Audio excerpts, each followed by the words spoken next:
south of Timaru. This is South Island, New Zealand. And we've got a John Deere 750A here that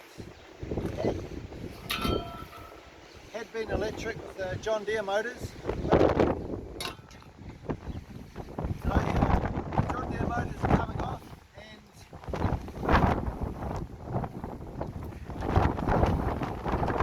one of the FieldMate drives.